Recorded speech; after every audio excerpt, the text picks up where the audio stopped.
Үтүр Калиев атындагы Чолпон жалпы орто билим берүү мектеби башталгыч класстын мугалими Өскөнбаева Кымбат Ишенбаевна. Дайым ачык калагым, дайым даяры сабагым, саламаттык каалаймын, саламатсыңарбы балдарым? Азаматсыңар балдарым, эми сабагымды баштайын. Эң алгач балдарым саламдаштып алдыгы, анда эмесе балдар аралыктан окутуу боюнча онлайн сабактарыбызды баштайлы. Бүгүн биз адабий окуу сабагынан китебиңердин 6 бетиндеги китептин душманы деген ыр менен таанышабыз.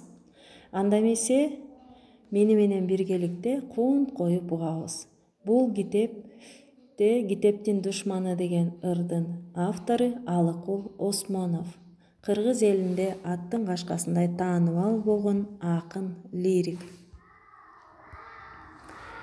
Ким китепти кирдетсе, китеп баркын билбесе, жулуп алып барагын орой салса бир нерсе, ал китептин душманы. Ким китепти сүйбөсө, кадырына күйбөсө, чылым ороп шартайрып, калжың-булжың сүйлөсө, ал китептин душманы. Ким китепти кордосо, ырайымы болбосо, сүрөттөрүн уурдаса, уурдап көнгөн колдорчо, ал китептин душманы. Бардыгынан ким жаман, китеп жырткан шум жаман, китепти сүйгөн балдардан наалат алсын ал адам. Ал китептин душманы. Эми балдар, сөздүккө көңүлдү буралы. Китебиңердин төмөн жагында ырайымы болбосо деген, боорукерлиги болбосо деген сөздү түшүнөт экенбиз. Наалат бул каргыш деген сөз. Андан кийин мен силерге суроо берейин. Кандай адамдарды китептин душманы дейт экенбиз? Ырдан мисал келтиргиле. Акын эмне үчүн китеп жарткан адамды наалат алсын деп жатат? Анын маанисин кандай түшүнөсүңөр? Демек биз наалат дегенде каргыш алсын деген мааниде түшүнөт экенбиз, балдар. Китепти кадырлабаган балдарга кандай кеңеш айтар элеңер? Мына ушул жөнүндө ойлонуп көргүлө.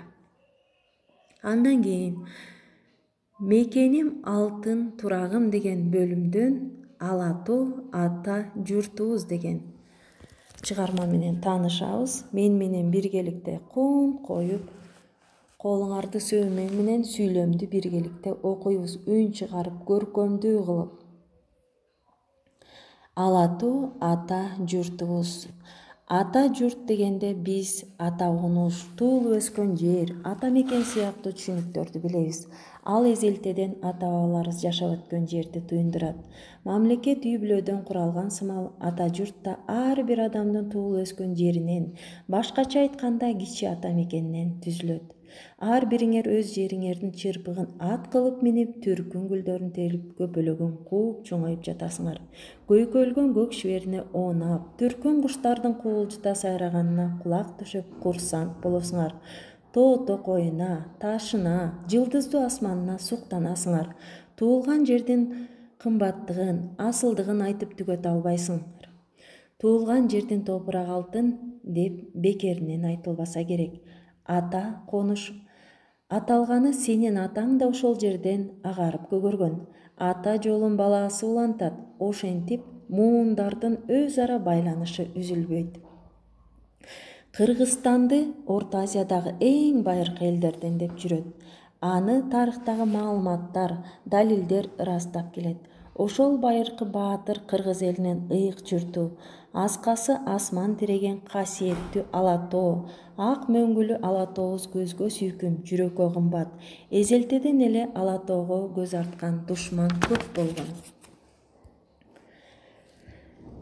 Бирок баатыр Манас бабабыз баш болуп, көптөгөн баатырларыбыз жоокер кыргыз эли өз ата журту үчүн жан аябай сайгылашып, сандаган жоонун гүлүн көккө сапырган. Ата журтун көздүн карегиндей сактап келишкен. Душмандардын баскынчылык согуштарынын кесепеттеринен ар кандай тагдырга туш болгон кыргыз эли 20 жылдан бери эгемендүү, эркин өлкө катары өз алдынча түтүн булатып баштады. Улуттук белгилери, туу, гимн жана гербке ээ болду. Мамлекетибиз Кыргыз Республикасы аталды. Эгемен Кыргыз Республикасында 80ге жакын ар түрдүү улуттун өкүлдөрү бир жакадан баш, бир жеңден кол чыгарып ынтымактуу жашап жатышат. Адамдын бир гана ата мекени бар. Аны көздүн карегендей ыйык сактап, сүйүп, даңазасын арттыруу ар бирибиздин парзыбыз. Ата журтубуз эмне себептен ала тоо аталып калган? Кыргызстандын аймагынын көп бөлүгүн тоолор ээлеп турат. Бөксө тоолор жана улуу тоолор, башынан мөңгү кетпеген бийик тоолор кыркалары алда кайда шаңкайып көзгө көрүнөт. Айрым тоо чокулары жай мезгилинде күнгөй жагынан каар эригендиктен ала тилек тартып калат. Бир жери ак, бир жери кара. Ошол себептен ала тоо деп аталып калган. Мына балдар, биздин кереметтүү аймактарыбыз кандай гана керемет ала тоо менен курчалып турат. Ошол себептен бүгүнкү биздин чыгармабыздын аты Ала тоо ата журтубуз. Демек, ата журт деген биздин ата конушубузда, ата бабаларыбыздан бери журт болуп, конуш болуп келген улуу биздин эл экенибизди даңазалап, даңктап турат. Андан кийин балдарым, сөздүк ишке көңүл буралы. Гүлүн көккө сапырган. Демек, бул сөз жеңген, талкалаган деген маани берет. Көздүн карегиндей сактап, этияттап сактап деген мааниде. Күнгөй, күн тийген тарапты күнгөй деп айтабыз. Анда эмесе балдар, мынакей ушундай суроолорго жооптордун негизинде бүгүнкү теманы жыйынтыктайбыз. Ата журт, ата конуш дегенди кандай түшүнөсүңөр? Мына ушул китебиңердин текстин аягындагы суроолорго эске сактап калуучу макалдарды эстеп калгыла. Ар кимдин туулган жери өзүнө кымбат. Ата журтуң алтын бешигиң. Мынакей ушул макалдарды эсиңерден чыгарбагыла. Анда эмесе үйгө тапшырма. Китептин душманы деген ырды жаттап мага айтып бересиңер. Экинчи, Ала тоо ата журтубуз деген темага өзүңөр жашаган айыл жөнүндө айтып бергиле. Анда эмесе балдарым, сак саламатта болгула, менин сүйүктүү окуучуларым.